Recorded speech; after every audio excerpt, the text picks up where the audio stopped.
So Justin Schell, I did my PhD at the University of Minnesota in the Comparative Studies and Discourse and Society department. And now I direct, that was in 2013. And the dissertation was a multimodal website, which had embedded audio and video. And then also had a documentary film component that was finished a couple of years later. I can currently direct the Shapiro Design Lab at the University of Michigan Library.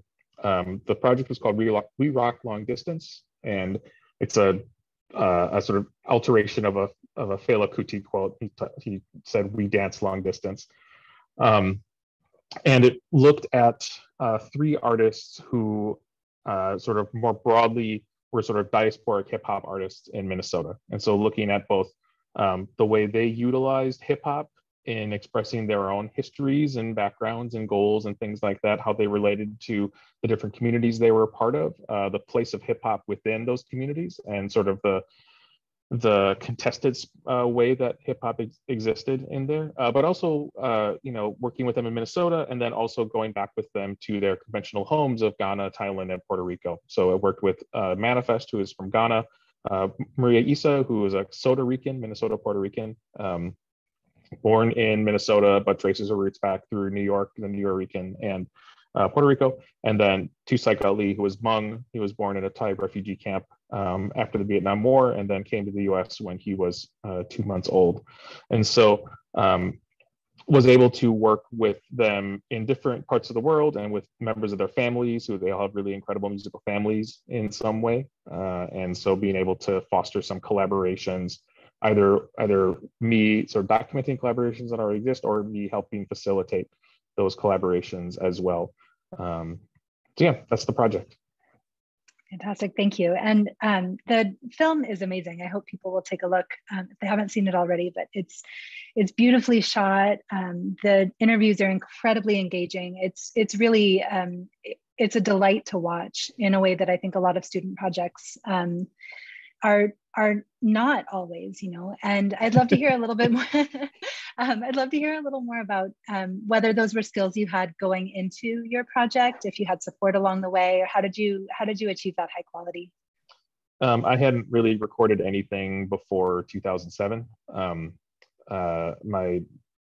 I got a camera, a friend needed something filmed, and my department got a grant for some cameras, and I had to be shown where the record button was because there wasn't a big red circle. And so from there, I had already started working on the sort of documenting the larger sort of immigrant, refugee, and diasporic hip hop scene, for lack of a better word, in the Twin Cities. And I was like, I want to make a documentary about this. And so from there, it turned into, filming a lot of people, things like that, and then focused on those three artists in particular. And so it was, shooting a lot. I mean, I have 200 hours of footage on various hard drives. So a lot of mistakes and things that people won't see the light of day, won't see it, but a lot of guidance from mentors. My friend Paul taught me a lot of what I know in terms of both editing and production. But also I was able to, you'll see a lot of assistant credits in the film credits of like assistant camera, assistant sound. And so I was able to, a lot of this, if they were paid, they came out of my pocket. I did get some grants, but not enough to like pay for the whole thing. And then I also, there's a local post-production house in Minneapolis that gave me very discounted rates for a color and sound treatment for it, which makes it just pop a little bit more. And I think as now understanding what goes into sound sort of mastering and color, it's like, oh yeah, this is what sort of bumps it up to that higher quality as well. So a lot of different factors went into that, but a lot of like learning along the way and figuring out how to do it quote unquote the right way, even though there isn't really a right way, but making sure that the story is reflective of the experiences they had, and that it also is engaging to viewers. It's amazing. Speaking of 150 or 200 hours of footage, it also strikes me as being a really ambitious project. I mean, you're working across languages and cultures and continents, in addition to doing the deep scholarly work and the film production. Scope is often a really big question for people getting started on their dissertations. Looking back now, and as you're advising other people on different types of multimodal projects that they work on, would you do it the same way, and would you scope it the same way if you were to start the project again now? I mean, I can't go back and change anything, so I don't really think about like, oh, what I would do differently. I think more of like, what are the lessons that I learned that I can convey to others. So I think there's definitely things that about collaboration that I would, both things I didn't do well and things that the people I was collaborating with didn't do well. And so figuring out both how to present myself, my projects differently, but also what to look out for in people, in possible collaborators. But I think, it taught me a lot of, I can, manage a project now because of this film. And it taught me everything I know about project management. And so being able to, there are things that I wish hadn't happened a certain way, or, we were gonna do this album between Manifest and his grandfather, and that never really worked out.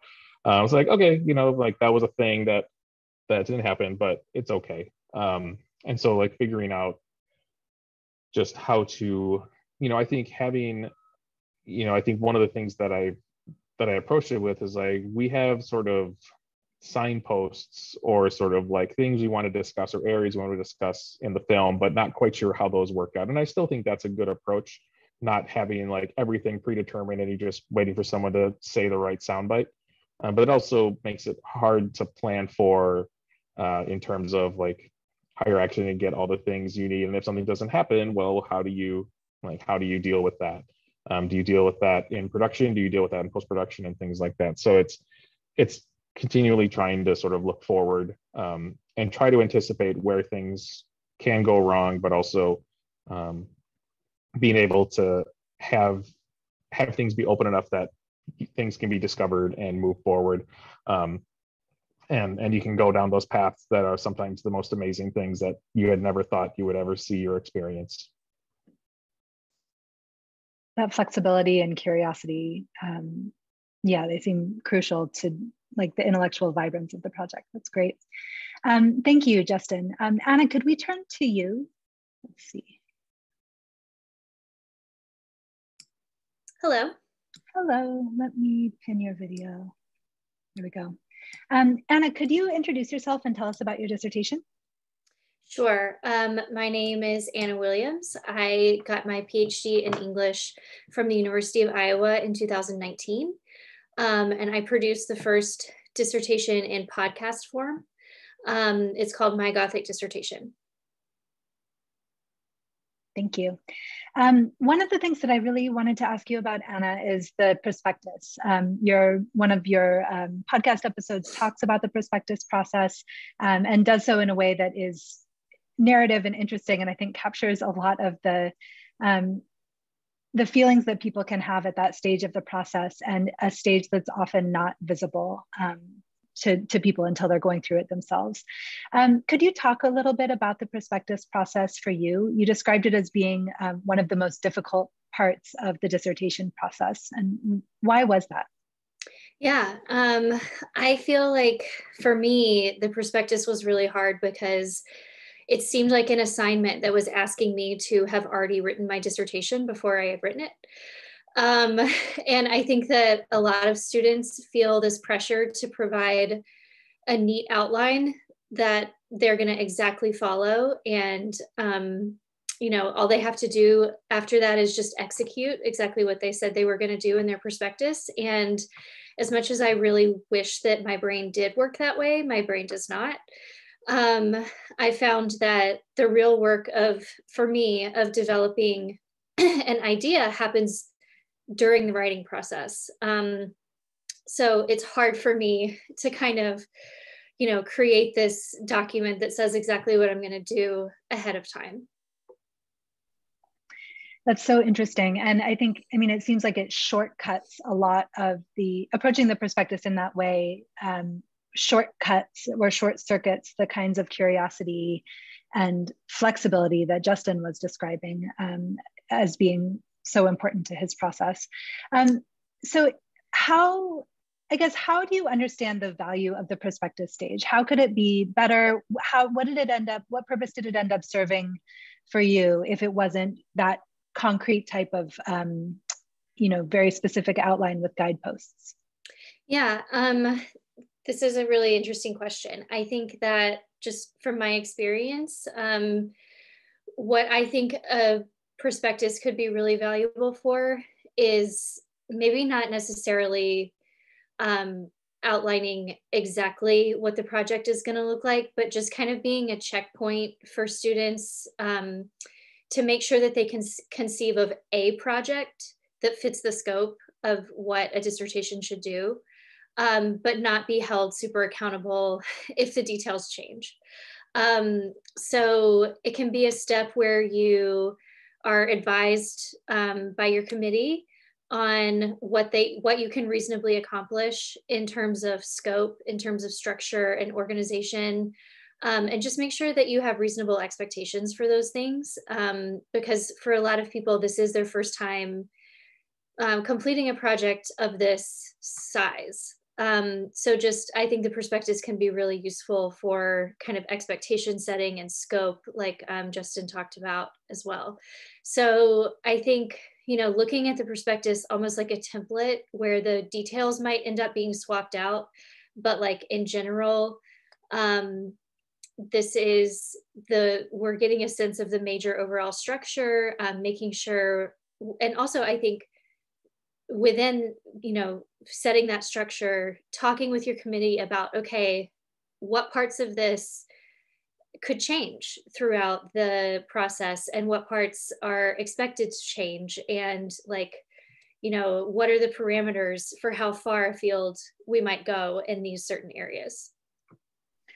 So that those conversations don't have to be a surprise later on when things do start changing, I would imagine. Did your prospectus talk about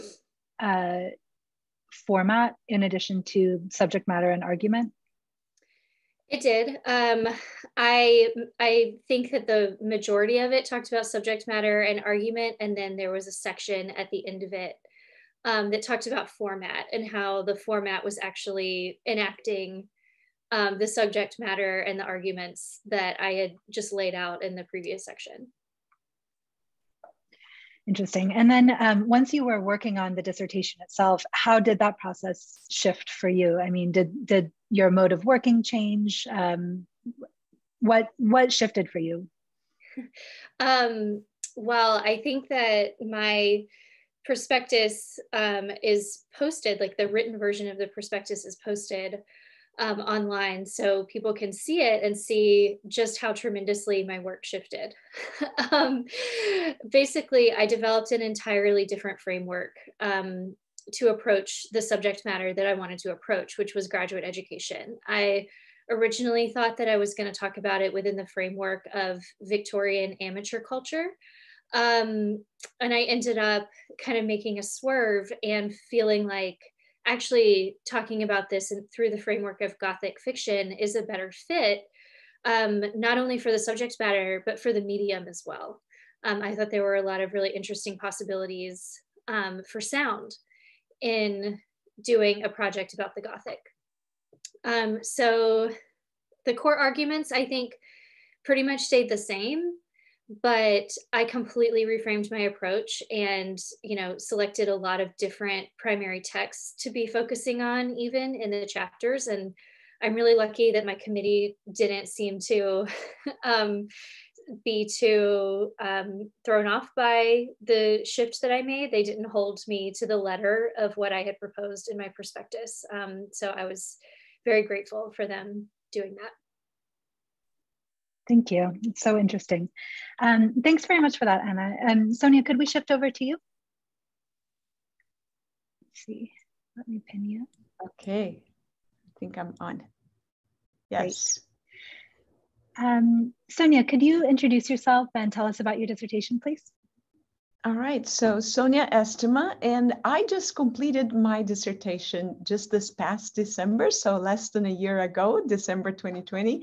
It's still somewhat fresh in my mind. The challenges, the difficulties, the frustrations, and the process of going through 2 years of working on this dissertation. My dissertation is about multimodality and the use of multimodality in dissertation writing. So in essence, I was trying to produce what I was trying to study. So I was inspired by the dissertation in book by Nick Suzanis and Flattening. And when I read his dissertation, his book, I cried. And it completely inspired me to investigate and to really look into what is a dissertation, what should a dissertation look like, and why not include multimodality? And if you do, what does that mean? So unfortunately, in academia and publication, academic publications, multimodality is still not necessarily embraced by everyone. So for me, it was this journey of investigating, looking, and envisioning alternatives and possibilities. So part of my dissertation, I had 4 case studies, 2 of which are with us here today, Anna Williams and Justin Schell. So that was my dissertation. Thank you. That's so interesting. So I'd love to hear a little bit about some of your findings, especially in terms of how multimodal research can foster greater depth and understanding. What are the advantages to learning for you to do your project in this way, for others to do a multimodal project? Why does this type of work matter? So I think it has several different sides to it. One is allowing different people, different mediums and different ways to express themselves. So that's number one. People who perhaps even like myself, who previous to my dissertation, I had never written anything of that length and depth. So the idea of having to write a monograph was absolutely daunting. And so I think it expands the possibilities for people to have different ways that they can express their ideas, different ways to put their message out there. And so to say that writing is not the only way, or the traditional dissertation format possibly is not the only way. So that's one side, to really expand what a dissertation could or should look like. And then the other side is the product that you come at the end. So when you look at, to use my case studies, to look at Anna Williams' dissertation, and when you listen to her audios, the level of emotion that you get, all the different layers, and all of that carries meaning that you couldn't get just through text. When you look at Justin Schell's videos, both in the dissertation and also in the documentary that he produced. And when he's walking the streets of Manifest's hometown in Ghana, and you hear the sounds and you see them walking the streets, all of that carries meaning, and it has information that you could not possibly have just through text. And in my own interviews that I did, you can hear in the voice of the speakers, you can hear the intonation, and you can hear the way the choice of words. So not just me recounting what they said, but to actually include their own voice in the work. So in my dissertation, I included little snippets, perhaps what you're planning to do here today, to include the voice of the people who are speaking. I want to see what they look like. I want to hear their own voice. I want to hear the intonation. I want to hear, and all of that carries additional meaning. Now, I don't know if I'm maybe going into the next question.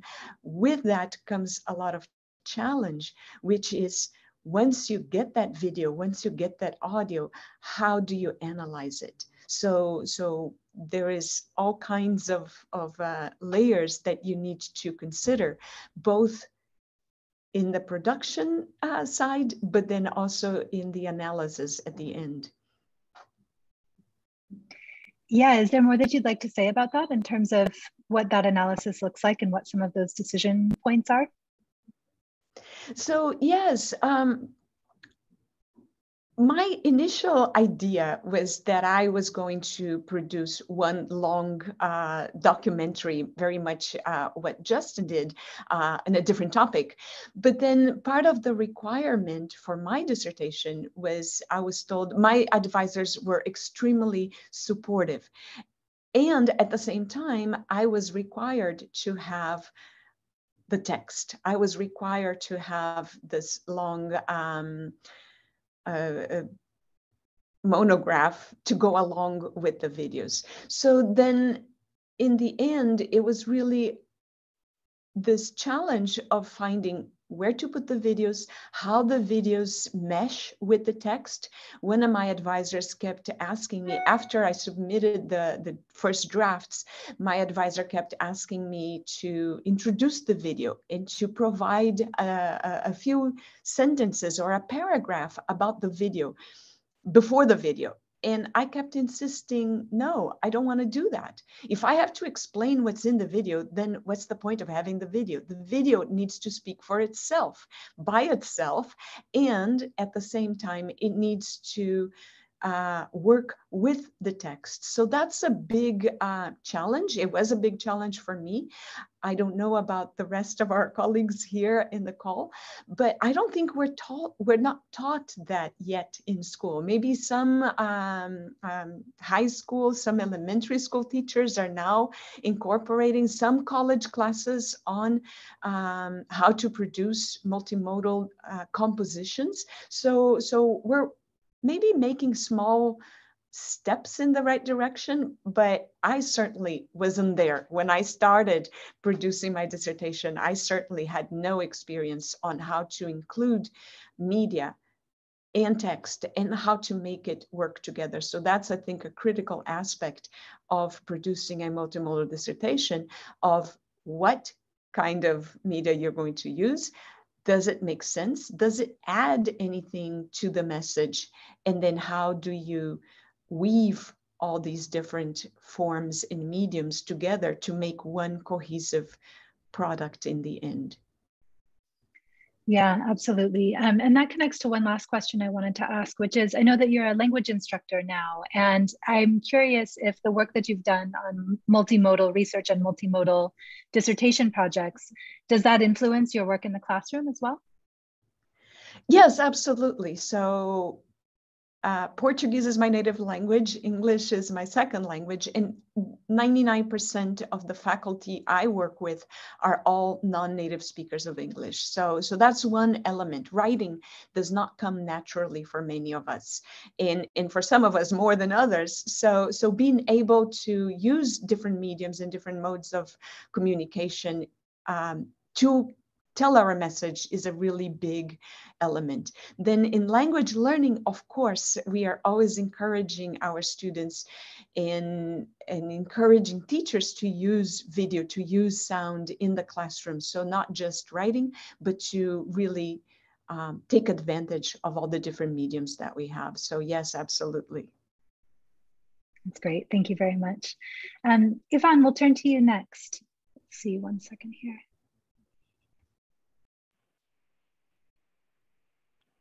Now, you are at a different stage in your studies and sort of looking towards all of this. Would you mind introducing yourself and telling us a little bit about your studies so far and where you're at in your PhD process?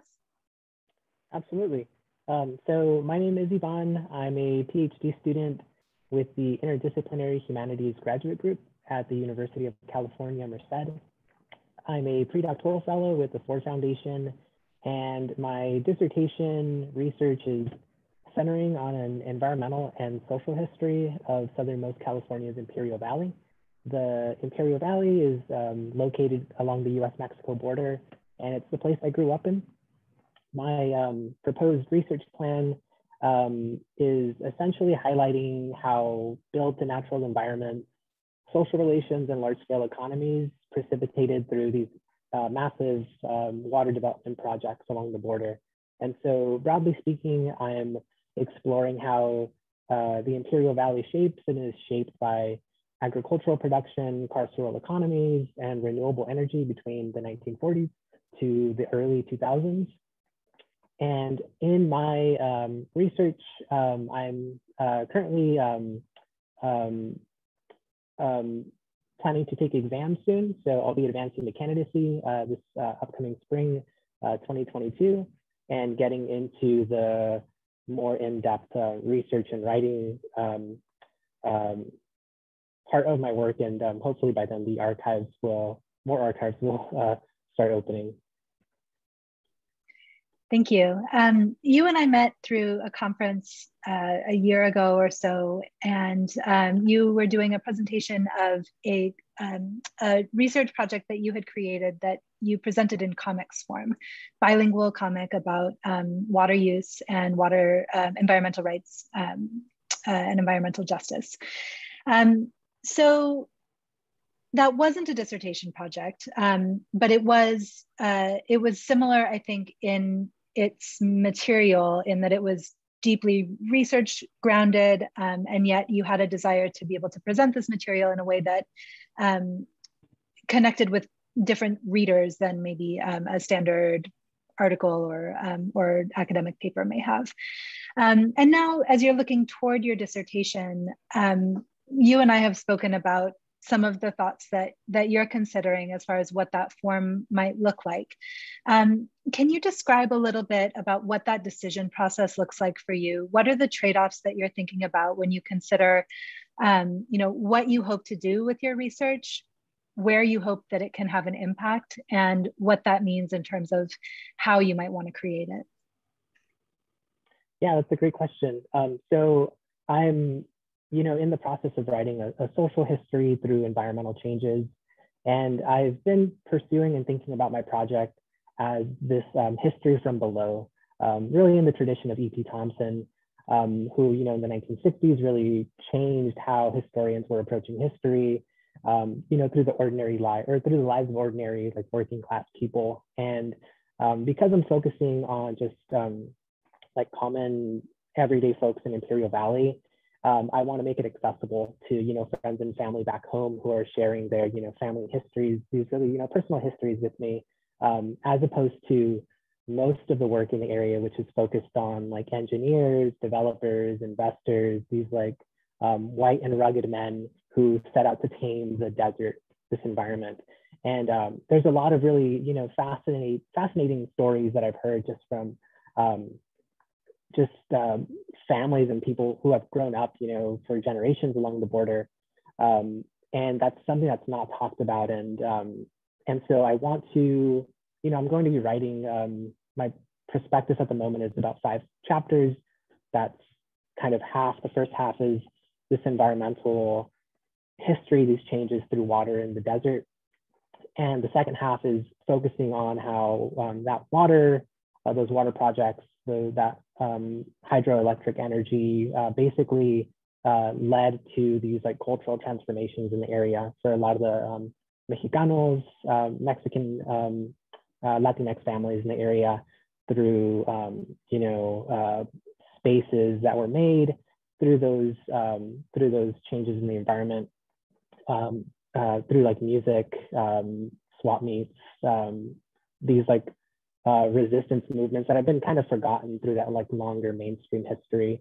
And so I think, kind of to go back to the question, the reason I want to pursue this like graphic history or this illustrated history is I'm trying to like find a way that's going to reach more people back home. And I'm also trying to like reach a younger version of myself who wouldn't have been interested in reading like hundreds of pages of this like history of the area, which now I'm really fascinated about histories in the arid American West, but a younger version of myself might have been more interested in these like illustrations. And I think the cool thing that could be done with those like drawings, these like illustrated histories, is that sometimes you can maybe tell this story that isn't necessarily in the archive, but it's like not there, because in the archives, a lot of photographs that I've gone to, and specifically at UCLA,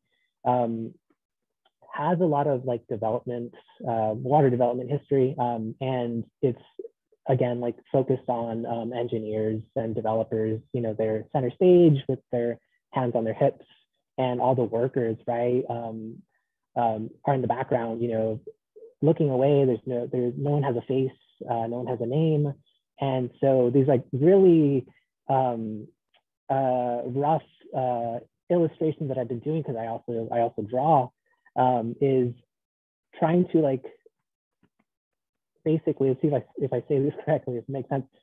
So each chapter, what I'm trying to do with this illustrated version, because I'm still planning to do this traditional dissertation, but I'm pairing that with this condensed graphic novel version. So instead of reading like a whole chapter, someone could kind of get the gist of what's taking place in that chapter through these like 5 illustrated pages.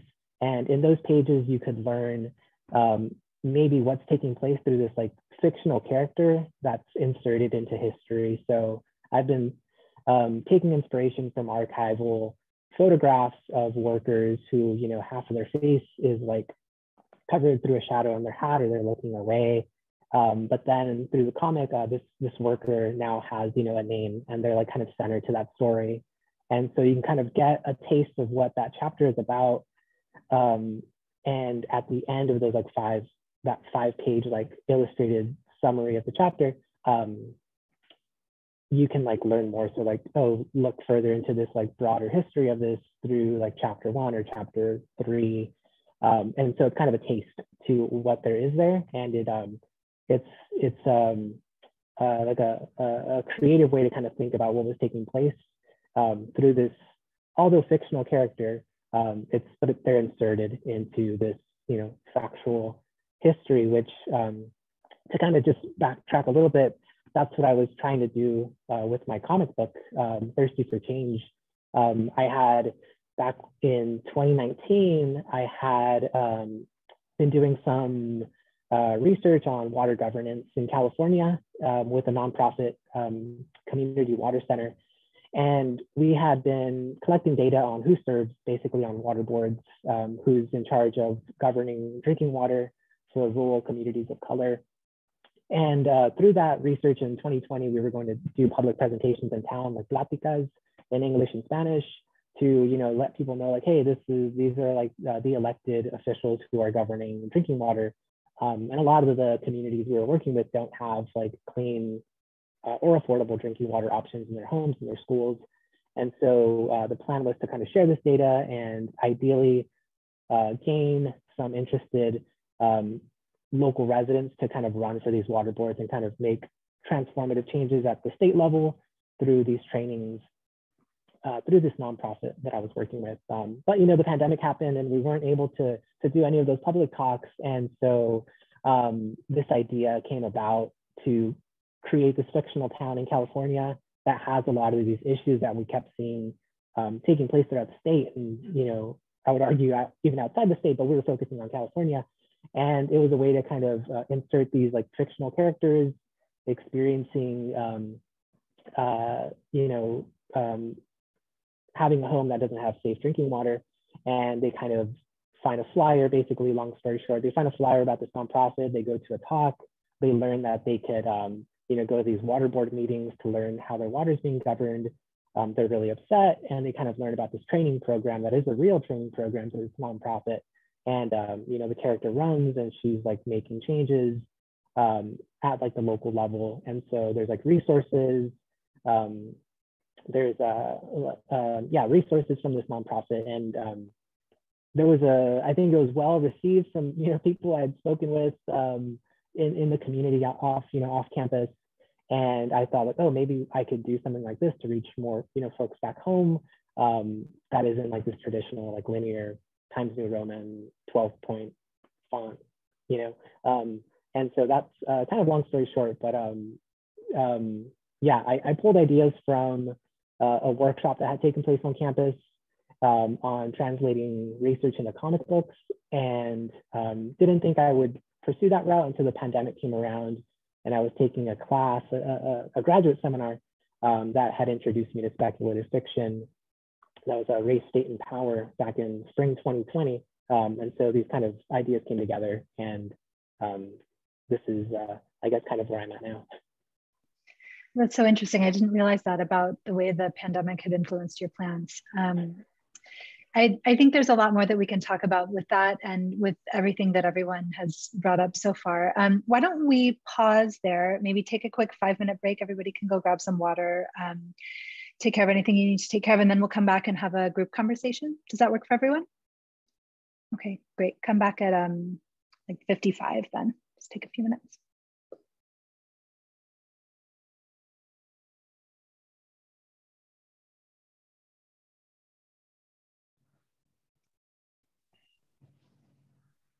Great. So thank you all again for sharing about your dissertations and the work that you have done and continue to do. It's so interesting to hear about the approaches that you've all taken or are thinking about in your upcoming work.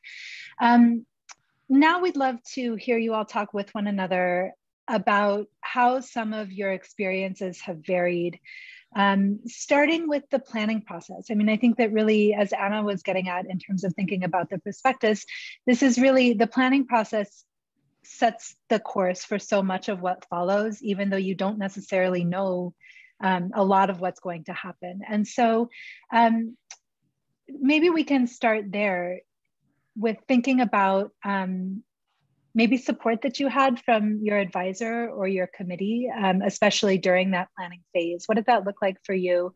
And how did you start shaping something from those earliest conversations with advisors and committee members?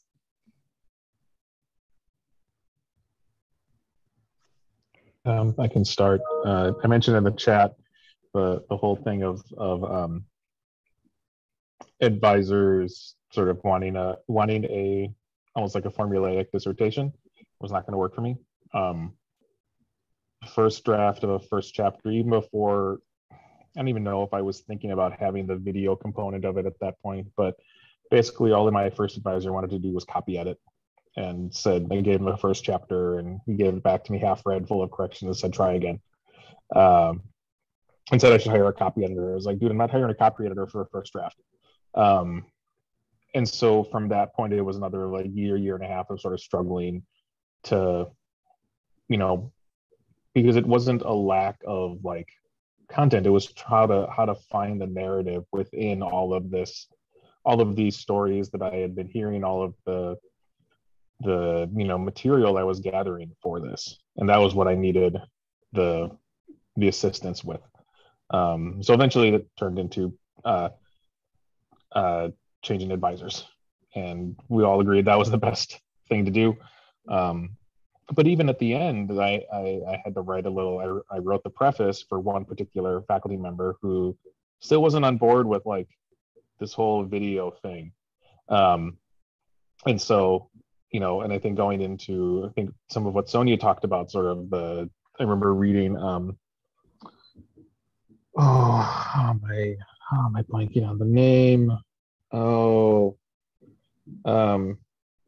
Writer from New York, travels in the South in the 30s during the Depression. But sort of he talks about sort of the text cannot capture all of the experiences of that. And just like, for my first advisor, it was a distraction at best to be working in video. Whereas that was really the much more meaningful part of it for me. And so just sort of navigating that while doing like the story development work and interweaving, because the narrative of the documentary is very different than the narrative of the dissertation. And so how to put those two together, but also then, having the support of people that weren't telling me to just hire someone at the very beginning to have a perfect thing done at the very beginning. And if I can ask Justin a question here, please correct me if I'm totally off, but if I remember from our conversation, your final documentary is not part of your dissertation, but the dissertation has the little short clips. So this whole process of working through the dissertation and what does the dissertation look like, and what does the final documentary look like, and how did they came about? Yeah, and because all of the footage was shot before I finished the documentary, or before I finished the dissertation, like it's all part of one big project for me. It's not like I did after I defended, then I shot a bunch more footage. I think I had to shoot a handful of pickup shots here and there just to make some transitions, but it was mostly all shot by the time I finished the dissertation. So yeah, it was just like trying to navigate it. Now I'm going to go Google for that book because it's really irking me. Because I think in maybe, I'm sorry, I don't know much about Yvonne's dissertation, but with Anna, I also remember having a little bit of the same conversation. So specific for the dissertation, what do you do with the text? Where does the text go? Whether it's a podcast or whether it's comics or whether it's a video, where does the video go? And so as you were producing, as you're writing, as you are researching, as you're writing, as you are creating, and even before you start, how do you integrate all those different elements, and knowing ahead of time what is it going to look like? And I think it's perhaps true for most of us that the final product ends up being different from what you had envisioned when you first set out to do it. So that is all part of the process of producing a multimodal dissertation. Yeah, for me, I feel like I got really lucky with members of my committee. Speaking of, what did the planning process look like, and how did your advisors support that?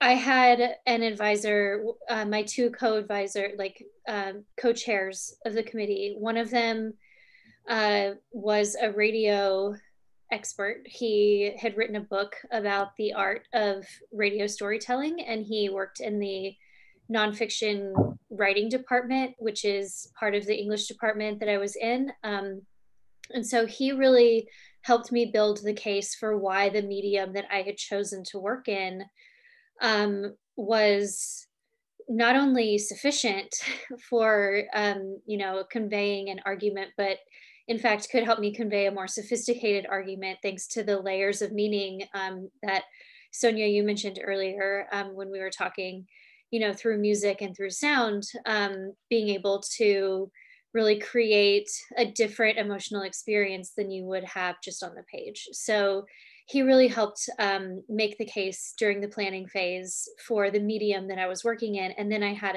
my other chair who was adamant that I should not have to produce both a traditional written dissertation and another thing that was non-traditional. So I was really lucky in that regard, where the podcast was the dissertation. And yes, there was a little bit of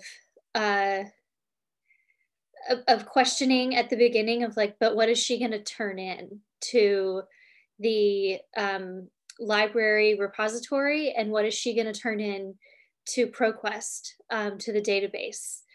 And for me, the answer was easy. It was transcripts of the episodes. So I didn't have to do any extra work outside of producing the podcast. And for that, I count myself very lucky, because it sounds like other people did have to kind of do double work in that regard, like you, Justin, and to some extent you as well, Sonia. So yeah, I think, that was best case scenario, and it should be that way for everyone.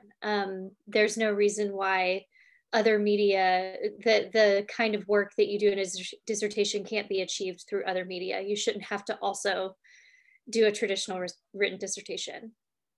Yeah, that's exactly what I was going to say, Anna. It shouldn't be, I'm glad you had that experience, but it shouldn't be down to luck. And I think that so often it really is a question of how the committee members that you're working with see the project. And one of the things that I've really been trying to push on in this work that I've been doing together with Chris for Syracuse is thinking about why does it seem so difficult to evaluate things that are in a different format. We as scholars have so much curiosity and creativity when we're approaching our subject matter areas that we often don't apply to questions of format and structure. And I don't think that it needs to be that way. I mean, the question of what to submit to ProQuest should not be the thing that prevents you from creating something that goes into a deeper intellectual argument. It seems very backwards to me. So we're hopeful that having these resources available will make it possible for fewer people to have to do that kind of double work. I know, Anna, you mentioned that yours was the first podcast dissertation. Did any of you have other examples that you could look to, maybe even if the format wasn't exactly the same? Were there other examples of either similarly structured projects or at least someone who had pushed the boundaries a little bit within your institution or your department that you could look to for maybe some institutional support, or at least an example to point your advisors and committee members to?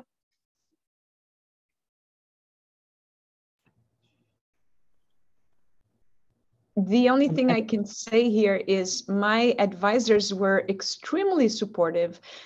Dr. Cope and Dr. Kalensis from University of Illinois, one of their areas of expertise is multimodality.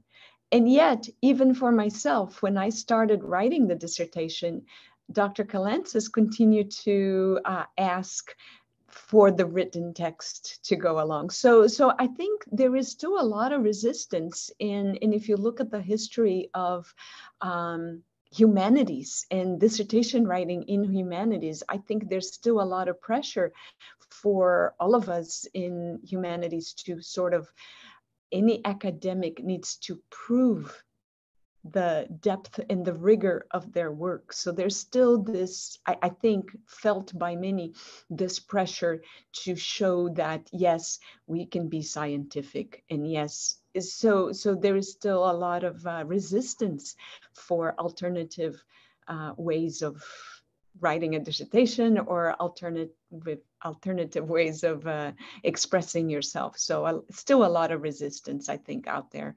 And people just don't know how to grade or how to assess the value and the rigor of a video or a podcast or other a comic entry. So that's why I think these rubrics are really, really needed, badly, desperately needed out there.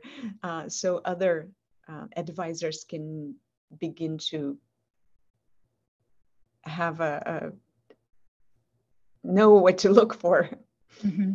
And yet we're trained, many of us, I come from a comparative literature background, we're trained in close reading and the idea that a text can be many different kinds of things.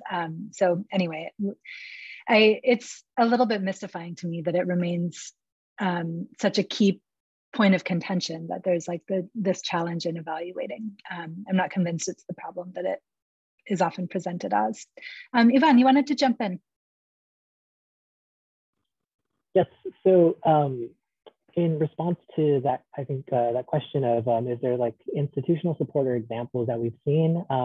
Yes, UC Merced this year, a couple months ago, they released this series that they'll be adding to in the future, but it's called Bobcat Comics. So it's through eScholarship, it's open access. And so far there's 3 under the series. So there's a professor who worked with an illustrator, and their comic is called What Soil Got to Do with Climate Change. So it's looking at one of her articles, and then that's translated basically into comic book form. It has my comic book, Thirst for Change, and another professor on campus whose book was translated into a comic book format. So it's kind of communicating this research through comics specifically. And I think it's kind of this effort through the Center for the Humanities at UC Merced to kind of have these conversations about how we communicate research, how do we make it more publicly accessible through forms of like open access, but also not just like textual forms. And so, so those are some examples that I think are really, I think moving in that direction, at least, you know, within the School of Social Sciences, Humanities, and Arts. But I think there's broader interest with other colleges on campus. And in terms of finding support with like, kind of backtracking a little bit, but like finding support through like my committee or advisor, it's an interesting question, I think, because I'm currently under a 3-year fellowship. And for that fellowship, I kind of outlined what I will be doing. And this was prior to this like comic book or graphic novel component to my work. And so it's been a conversation that I've had like briefly with my advisor of how to include this, and does it like affect my like fellowship? Does it like change that initial plan? So it's something I'm still looking into in terms of why I think I'm doing that double work of like this graphic novel component and the traditional dissertation. So yeah, it's something I want to look further into to see if that's like, if the, you know, the award granting foundation is like, has no problem with it, or if there's like an issue and like my funding, you know, gets cut. And so that's like something that is at the back of my mind, but it's something I'm currently trying to figure out as I'm planning to advance to candidacy. That question around vulnerability and funding is something I'd love to dig into a little bit more, because that's, I think, a big part of the equation. Justin, I noticed you wanted to jump in as well. Yeah, there weren't really any models of other people doing that, but you know, the way I did mine, I would say it's just like a fancy blog post with like footnotes. And it's not anything revolutionary. And it was more of like, the fact that this was a big deal just shows how sort of backwards the dissertation system is. And so it was like, look, y'all read blog posts and things like that. Well, hopefully they do, but you know, so it was just like, look, here's the thing. It's going to have footnotes. It's going to have all the trappings. But then being able to, you know, sort of convince that even that was okay, and then having to deal with the ProQuest stuff and the graduate school guidelines and things like that. So there were plenty of models, but just weren't a lot in terms of the academic utilization of them. We've been having these conversations for a long time. I agree. It's like, yeah, it can get a little bit frustrating to see what is considered to be, you know, really radical or revolutionary in terms of format. And it's not, you know, not the first time we've encountered work in this way. Anna, go ahead. Yes, let me take my hand down. Okay. Speaking of vulnerability and funding, I had a point that I wanted to add to that discussion. So in order for me to learn the skills that I needed to have and to complete my dissertation as a podcast, I sought out on my own, outside of the university, an internship with a public radio station. And it was an incredibly rewarding experience professionally. And it also gave me all the skills that I needed to not only complete the dissertation, but to go on and have a career doing work in the audio industry. And I found out after the fact that that had been kind of illegal, funding wise. Like if the administration had found out that I was teaching on my contract and doing an internship outside of my contract, I could have lost my teaching fellowship. And to me, that just seems really like something I know certain programs are already kind of working towards, like CUNY, I think it has created a fellowship program for people to get internships instead of teaching, so they can gain the skills they need to do multimodal dissertations. And I think that's a really promising model. I'm glad to see Iowa too now. My alma mater. So I think that's a really important thing to consider. I also think that teaching while doing the internship, while it was a lot of work, it was like there was some really fruitful cross-pollination that went on there. And I started bringing stuff from IPR into the classroom. Like we did a StoryCorps project in my classroom that was like just straight up bringing in materials that had been collected by Iowa Public Radio. And I mean, I had their permission to do it, which they were really generous to grant. But I just think for speaking of funding vulnerability, people really ought to be able to seek out these internships and professional experiences that are going to support not only their dissertation writing process, but their career down the line, and not be in any way vulnerable to losing their funding. Completely. And for people who are international students, you know, they could lose not only their funding, but also their visa status. It's really problematic. And so finding ways for that exposure and I don't know, just some of those early opportunities to be built into what a dissertation and a PhD project can look like, I think is great. What University of Iowa is doing now, it's through a program called Humanities for the Public Good out of the Obermann Center. And people they've been building community partnerships with some within the university and some with other organizations that are not part of University of Iowa. And students have been spending 2 months during the summer working with them and then building that back into their research work when they come back. And I think it's a really good model, you know, for that to be part of the ways that people are experiencing their deep training, their graduate education as being not something that is confined to particular places, but that can be wide ranging and that can include many different types of voices and different types of knowledge. Anna, you started to raise the question with that about the types of skills that you needed to develop in order to be able to do the project in the way that you wanted to do it. And I think that is often a challenge for people, especially at the early stages of thinking what might be possible. And I think there's a couple of ways that I often see these projects develop. One is that someone comes in with a really strong interest and skill set and runs with that. And another is, you know, the research sort of moves someone in a particular direction and they want to be able to tell that story in a certain way. And the latter often involves a lot of new skill building.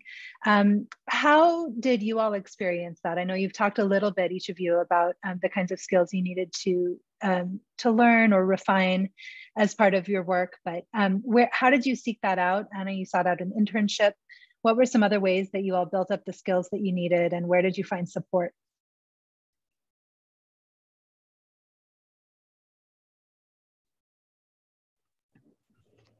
I can start.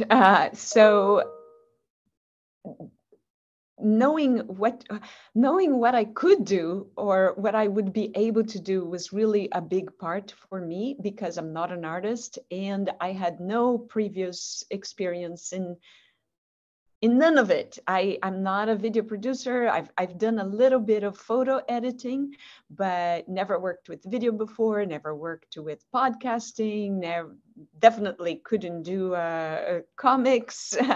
So how can you leverage the power of multimodality of different media and having to learn? So not only you're having to learn how to write a dissertation, but then I also had to learn how to create, edit videos. So having to get the program, first of all, because when I started out, I didn't have a really robust enough program to do video editing. So getting access to the program that I needed, and then learning to use it, which I used Adobe Premiere Pro, and it has a very steep learning curve.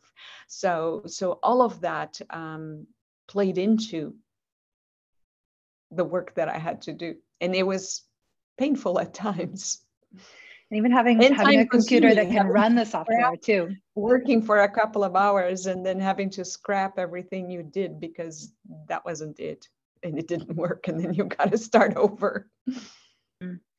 Totally. Yeah. And Justin and I just had the same thought at the same time. I mean, having to make sure that you've got a computer that can run the software, because that stuff is heavy in terms of processing. Mm-hmm. Yvonne, go ahead.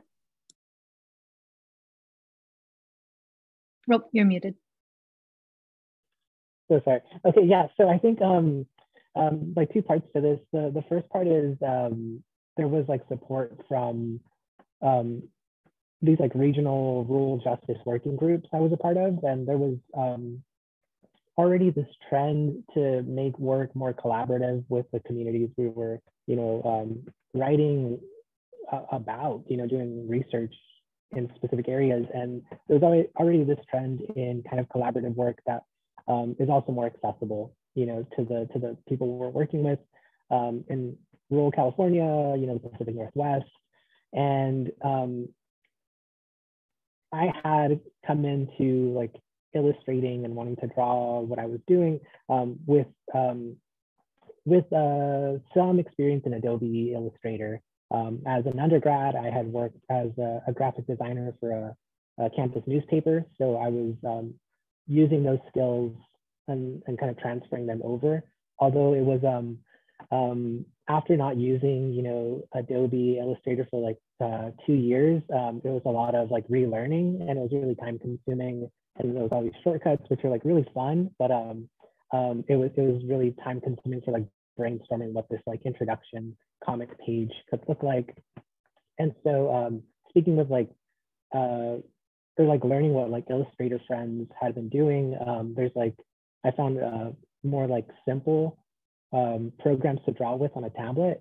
And that has made it more fun and not like so time consuming, where at one point I was like watching like, tutorials online on how to like do certain shortcuts with Adobe, and I have to go back and to avoid all of that relearning with this program, I've been using more simpler ones that are more fun to work with, and like at the end can still save the pages in the format that I would want for like high quality resolution.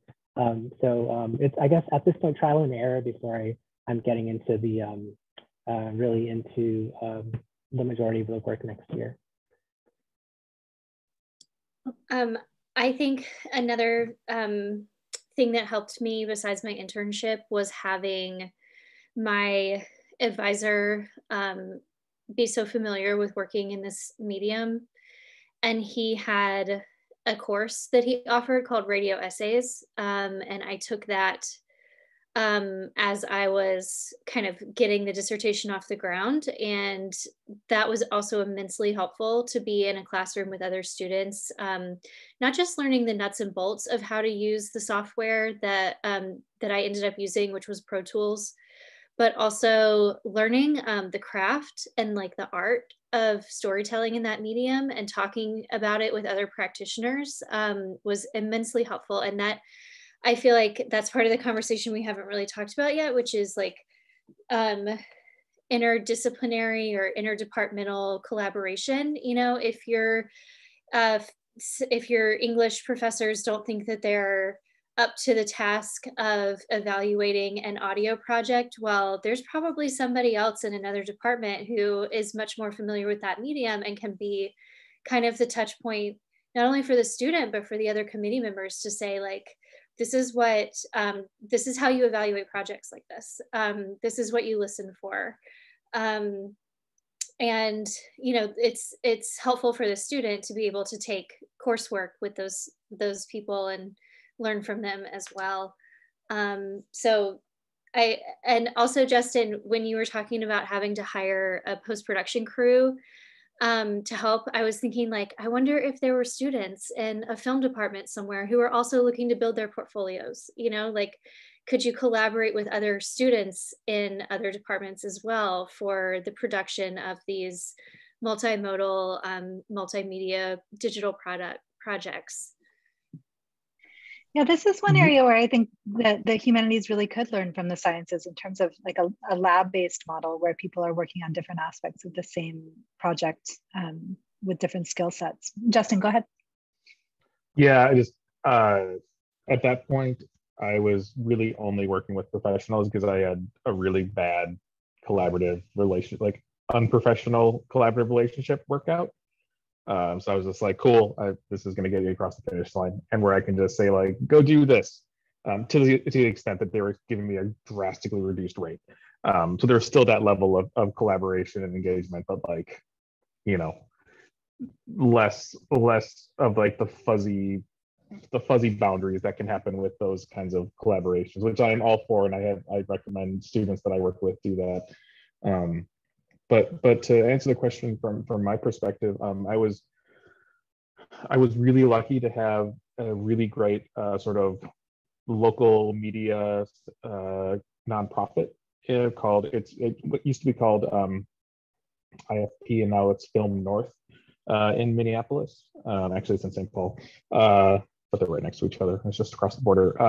When that was where I took a bunch of different classes. I never took a class in any sort of production at the University of Minnesota, and then having a really welcoming documentary film community, this docu club that met every month, and where I could share trailers, I could bounce ideas off of them.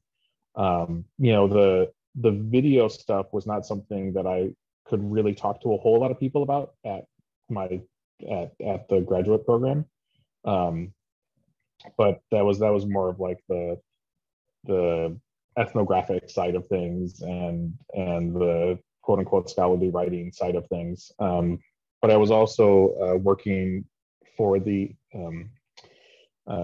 Immigration History Research Center at Minnesota, and so that was gave me a lot of different ways to think about you know, different immigrant, refugee, and diaspora communities, especially in Minnesota. And as they underwent a transition from like mostly focusing on the generations of Scandinavians who came in the 19th century to the more recent, you know, refugee communities and immigrant communities in the state. And so it was a lot of support like that. And then just being able to check out cameras from the film and video department. There's I have a picture somewhere. It's like I was somehow like loopholed in I could check out anything at any time, and it was like only this department can check out these cameras except Justin Schell.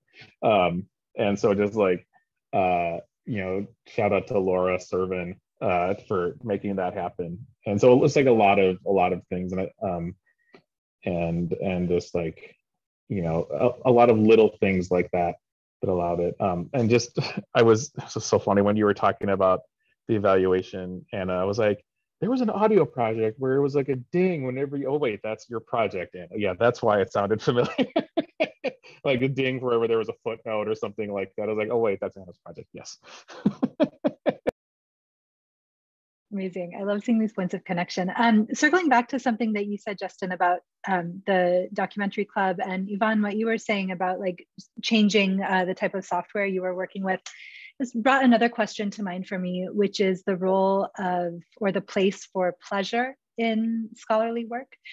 Because I could hear in your voice, Yvonne, that it sounded to me like you take more pleasure out of, you know, being able to work in that particular way versus hitting those hurdles that you were hitting with the other type of software. And Justin, hearing you talk about like being able to go to this other community and build relationships there and talk about your work in a different way there was something that seems like it was important to you as well.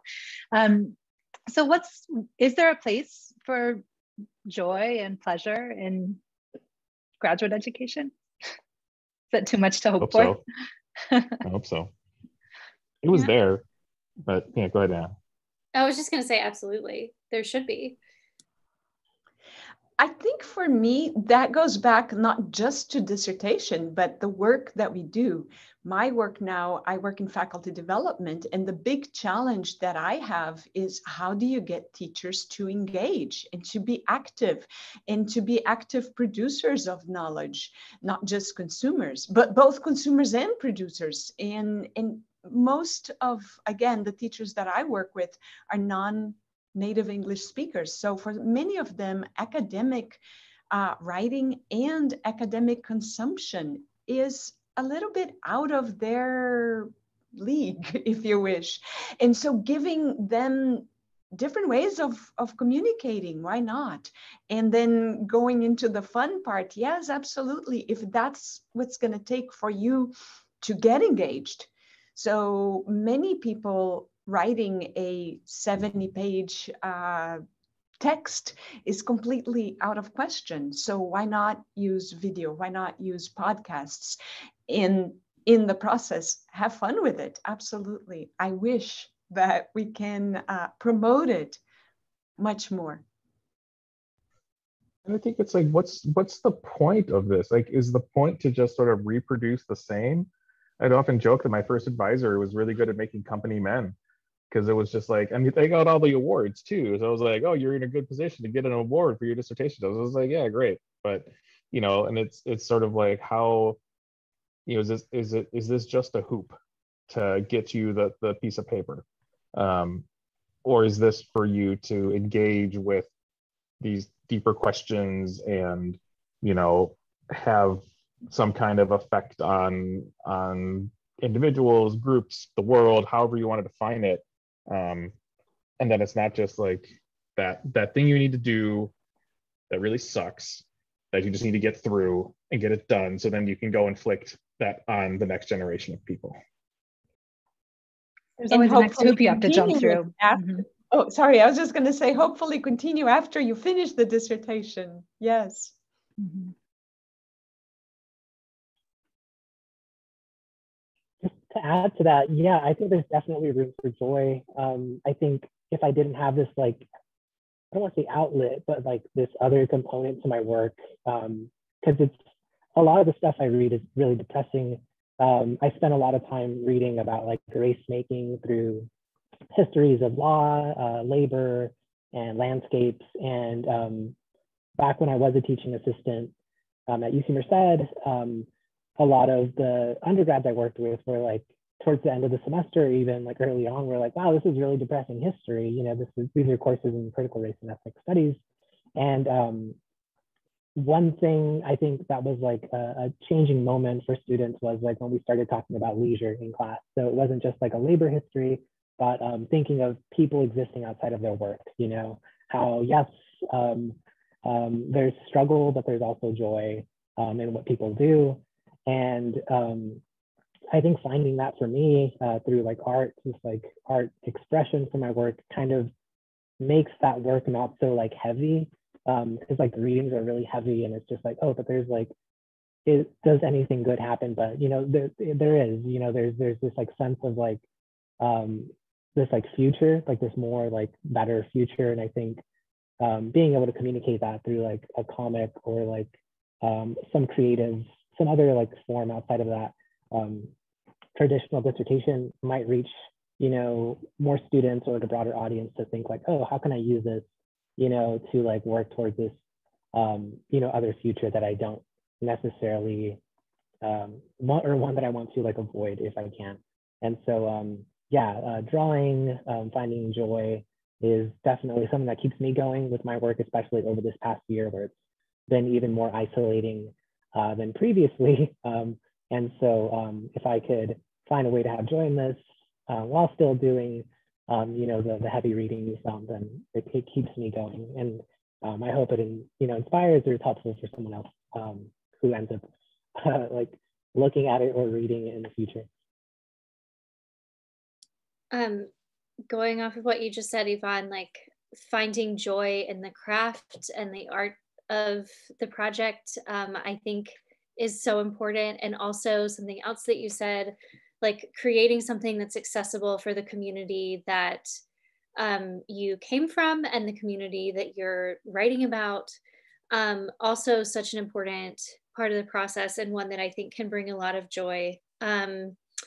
You know, that was for me another reason that I wanted to make work in this format, because it was like, for me, this is the pinnacle of a very personal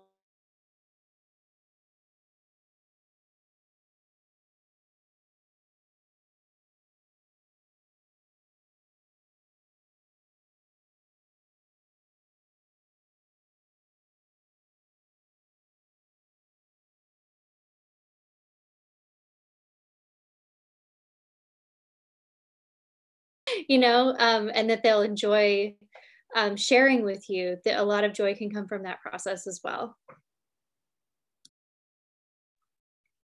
One of the things that that I took from this, and you know, I think this is, I mean, I love putting together an edit and getting all the pieces in there and having it, and it just fundamentally makes more sense to me in my brain than the blank page and building from the ground up.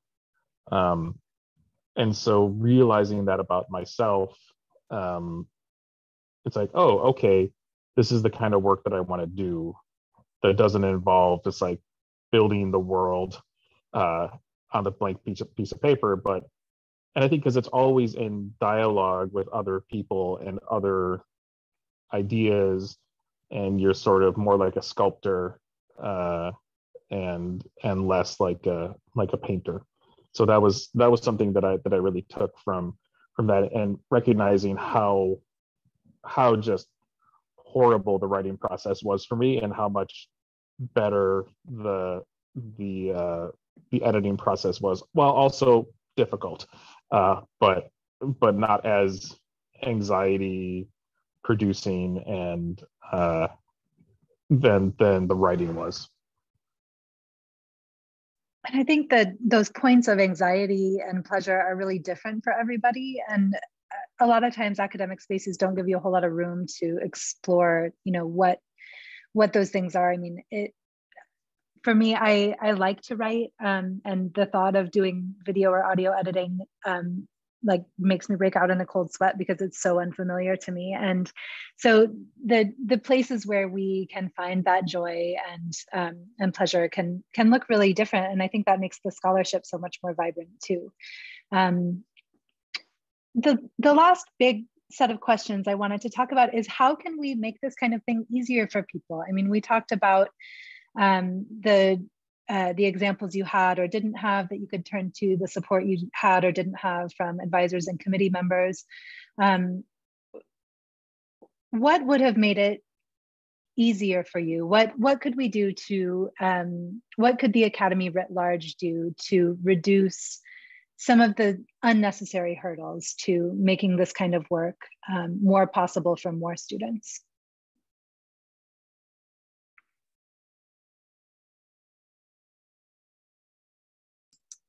I will take a stab at this one first. I feel like for me, and it's become more apparent since I have graduated, for me, it feels like a lot of times academia can function as if it is not a part of like the greater professional economy in the United States. At the level of training, especially at the level of grad school. And I think it's going to be a long process, but like building bridges, professional bridges from graduate programs to industries would have made, I think, this whole process a lot easier. You know, things like allowing graduate students to have industry professionals be on their committees, especially if, you know, that was someone who had been a mentor to that person during their internship that they did during grad school. You know, kind of seeing it as a professional training program in that way, where you're not necessarily just training people to go back into the system that trained them, you're training them to go out into the world. So, I mean, that is a very long process of kind of building those relationships, and also like convincing the outside world that people who have gotten graduate degrees will be good in their organizations as well.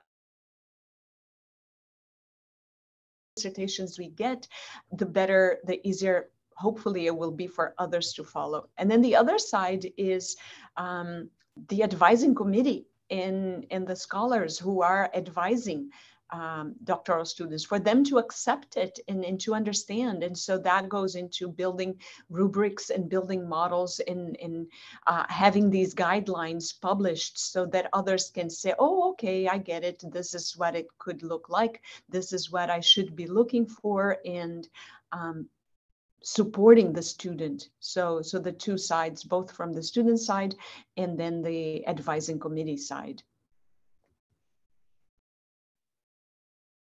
I think in reflecting on, sorry, Katina, did you want to say something? Okay.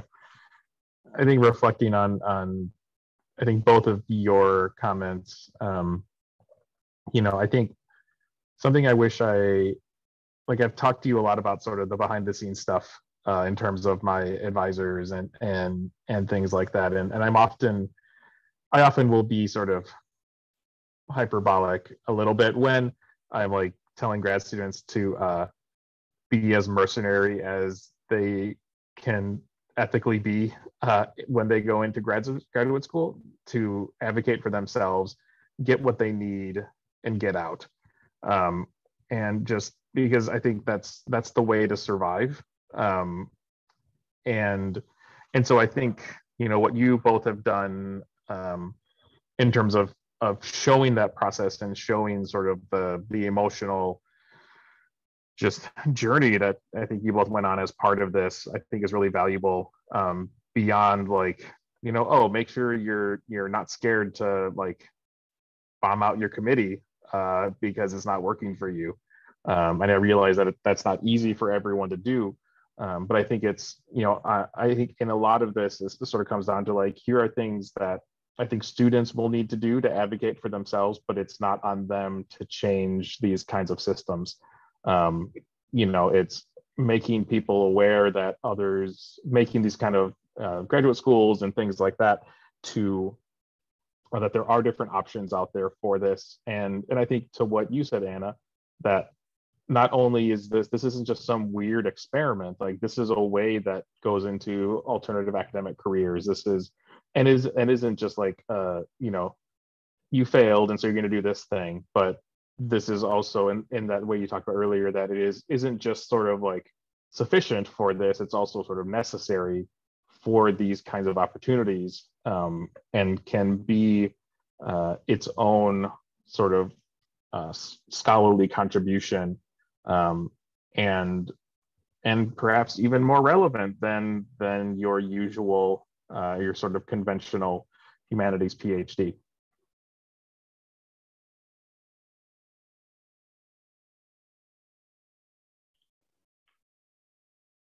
If I could just add to that, I think I'm thinking like all of this, like I think starts before grad school.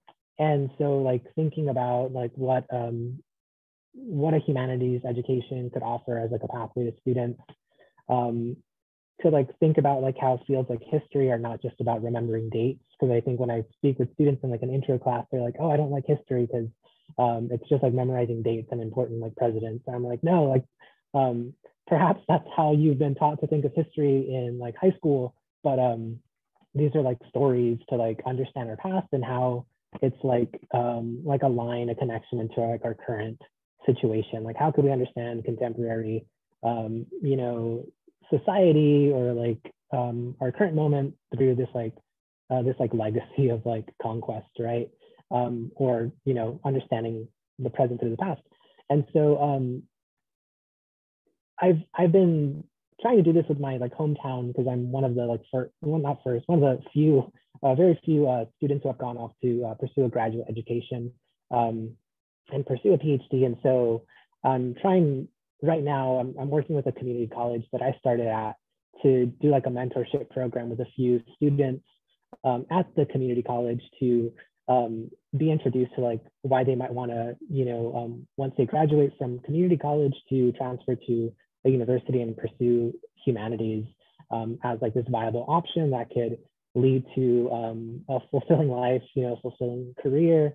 Because I think, and this is probably other places too, but I know where I grew up, counselors and people will tell you like, if you want to make it, like what you should do is like join the border patrol or join like law enforcement or become a prison guard or go into agriculture, or if you want to leave, then you could pursue a STEM education. And so I think a lot of students back home aren't even thinking about like what humanities can offer, because it's not like part of this narrative of what they've been introduced to. So I think like working towards this, like, you know, this new generation of like what a humanities PhD could be, or what the dissertation could like look like.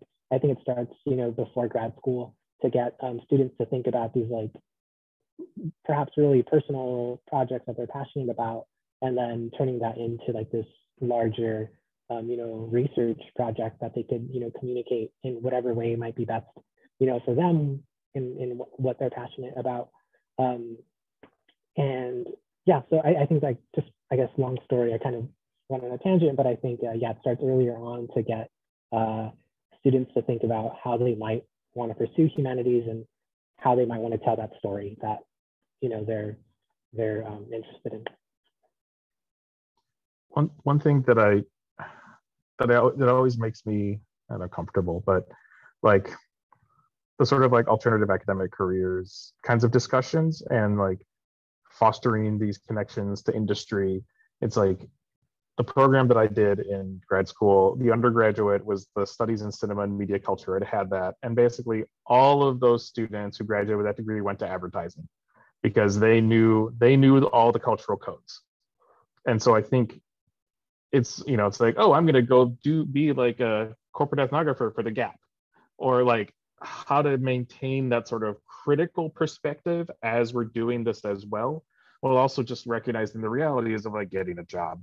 And I struggle with that. You know, I think there are great, you know, nonprofits like Data and Society and these kinds of things, but also those are few and far between and don't pay well and things like that. So that's always a struggle for me as I start recommending these other kinds of things, and just how to facilitate that sort of off ramp, but that doesn't just go into like, you know, oh, you're just going to become this like, you know, corporate whatever thing, and lose that really critical in both senses, critical as important and critical as in critical of the world around you and things like that as you go into, and just because you're taking a job somewhere doesn't mean it's going to happen, but how do we nuance that conversation as we're talking about these other options for people?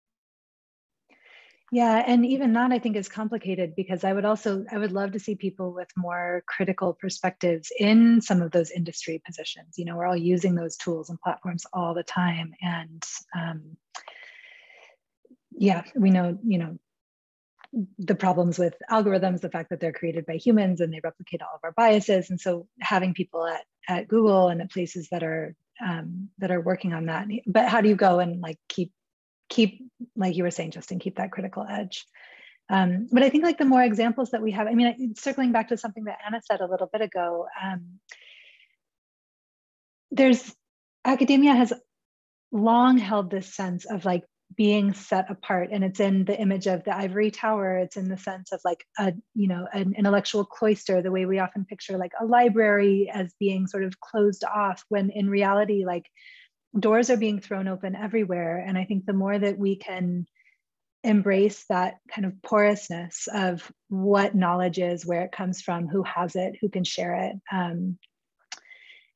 the more examples people will see of, you know, what it might look like to go into, I can imagine what it might look like to go into this field, both for study and for a profession.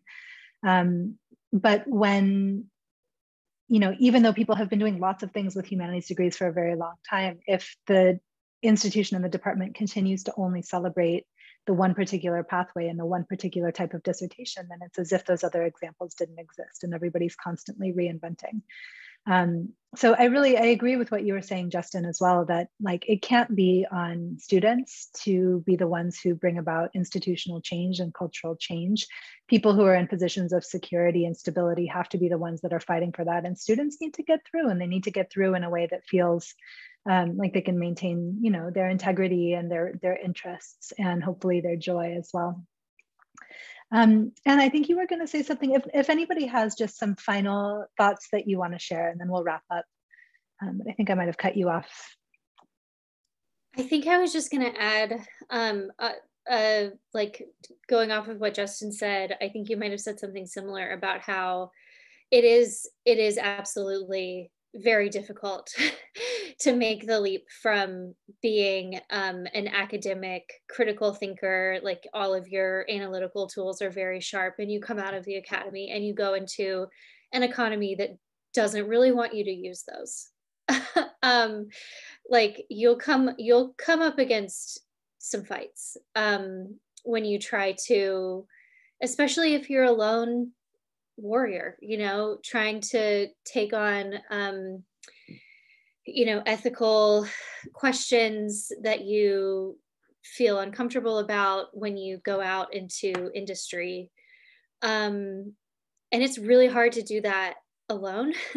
And I think, Katina, what you were saying is, yes, they're, like you just typed in the chat, hugely different incentives and values for sure. But if we can, it's like such a slow building process, but if we can get more PhDs like to rise in the ranks of those other industries and be, you know, the ones putting up less resistance for new PhDs coming in, and having those kind of critical conversations. And I just think that that's such a key, like, missing part of our entire economy right now. And it's not going to get solved overnight again, but you know, the more we can try to build those bridges from academia into industry and like get people with all this critical training into positions of power in different industries, it's better for all of us. So yeah, a big undertaking, not something that's very easy to accomplish, but definitely worth thinking about.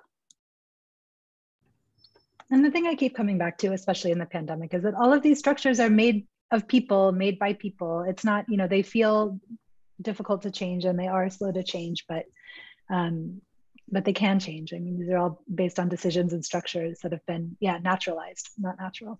Mm-hmm. Sonia, did you want to say something?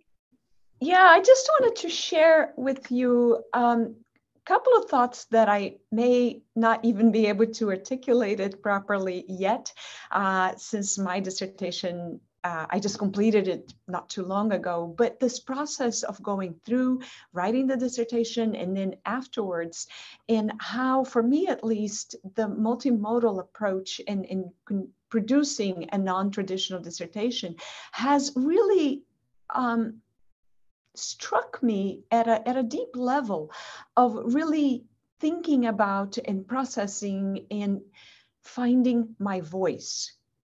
That I have never looked at myself as an academic before. I'm a teacher. I've been a teacher for a long time. I teach. So academia has always appeared to be this thing out there in the distance that's not me. But going through the process of writing the dissertation and finding that, you know what, I do have something to say. I do have a message. I do have something that I care very deeply about. And now being able to incorporate all that into my message and incorporate it into the work that I do, and getting excited and getting engaged and continuing with the work that I did, and using some of the knowledge that I gained, using all the process that I went through to help me in the work that I'm doing and moving forward and going into the future. So for me, it was very empowering, and I can only hope and wish that others will find that to be true in their dissertation, in their journey of finding themselves and finding their voice.